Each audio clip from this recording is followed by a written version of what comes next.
ရေရှည်မှာဒီစိမ့်နှစ်ယောက်တူတူနေကြတယ်ဆိုတာအခက်အခဲတွေအများကြီးတွေ့ရမှာပဲကြုံရမှာတယောက်နဲ့တယောက်ချစ်ကြတယ်ကြိုက်ကြတယ်ဆိုတာတကယ်တမ်းကဥထုသင်တဘာဝလူတွေဆိုတာအတ္တသမားတွေကြီးပဲလို့ဘုံဘုံကတော့အဲ့လိုမြင်တယ်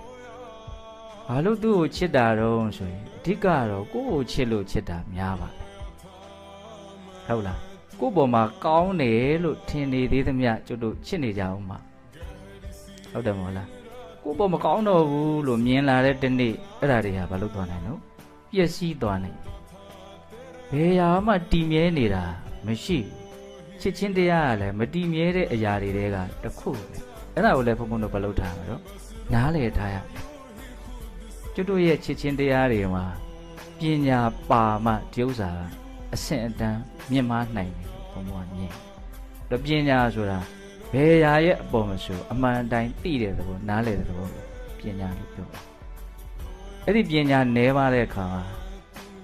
ကြာလာတာနဲ့အမျှအဆင်မပြေတာတွေဖြစ်လာတာပဲမင်းကိုမတွေ့ရမနေနိုင်ပါဘူးမင်းနဲ့မှအတူမနေရရင်တော့သေရပါလိမ့်မယ်ဆိုတဲ့အနေအထားနဲ့မင်းနဲ့သာဒီတိုင်းဆက်နေရင်တော့သေရပါလိမ့်မယ်ဆိုတဲ့အနေအထားကိုဘာဖြစ်သွားလဲပြောင်းသွားတော့ပြောင်းနိုင်မို့လားပြောင်းနိုင်နော်ဘုရားဟာတာလေးတွေပါလေးတွေပြောတာတချို့လူတွေရဲ့ဟာတာအလွန်ပညာပါတယ်ကြိုက်တယ်ဘုရားအဲ့ဒီဟာမျိုးလေးတွေဟုတ်လားကလေးကသူ့အဖေကိုမေးနေတဲ့အဖေခင်ဗျာလူပြိုဘွားတော့အရက်အတင်းကြိုက်တယ်လို့ကြားပါတယ်ဘယ်တော့မှအရက်ပြတ်သွားတာငါမူးမူးနဲ့မင်းအမေကို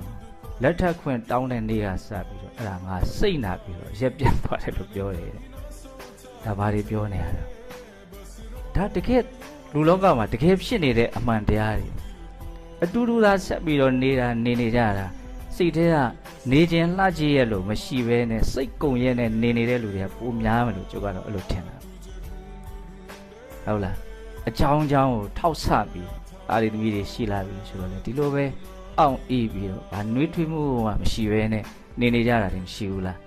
ဒါတွေကသိတာငါတော့အဲ့လိုဖြစ်เสียရဘူးဆိုတဲ့စိတ်မျိုးဖြစ်ဖို့ဘုံဘုံကပြောပြတာဆိုတော့ဦးသိန်းလေးကိုခေါ်မိတာသူကပြောပြတာကောင်းတယ်ပုံမြင်လေးတစ်ခုပေါ့နော်လင်မယားနှစ်ယောက်မင်္ဂလာတက်တန်း9နှစ်ပြည့်တော့ယောက်ျားဖြစ်တဲ့လူကခရင်မောထိုင်ပြီးတော့ငိုးနေတယ်ဘာလို့ငိုရတော့မင်းနဲ့ငါနဲ့ခိုးပြီးတော့ချိန်တွေ့တဲ့ညမင်းဖြစ်ငါ့ကိုပြောတယ်မင်းငါသမီးယူမလားဒါမှမဟုတ်ထောင်ထဲ9နှစ်ဝင်မလားကြိုက်တာရွေးငါပဲထောင်ထဲဝင်ရပါမလို့ကွာမင်းယူမဲ့လမ်းကိုပဲငါရွေးလိုက်တာအခုမှမှားမှန်းသိတယ်တဲ့ဒီနေ့နောက်မို့ရှင်ငါထောင်ကလွတ်ပြီဟုတ်လားငါပြောတော့ဒါခုတစ်သက်လုံးသွားတော့မှသူ့ထောင်ဟုတ်လားလူတွေကိုယ်တိုင်ပြောတာပါလေဘာလို့တပြောအိမ်ထောင်ပြုတ်တယ်ထောင်ဆိုတဲ့စကားလုံးကကျက်သေးမင်္ဂလာရှိတဲ့စကားလုံးတစ်လုံးဟုတ်သလားအဲ့ဒါဘာနဲ့တွဲတုံထားအိမ်နဲ့တွဲတုံထားထောင်ကြနော်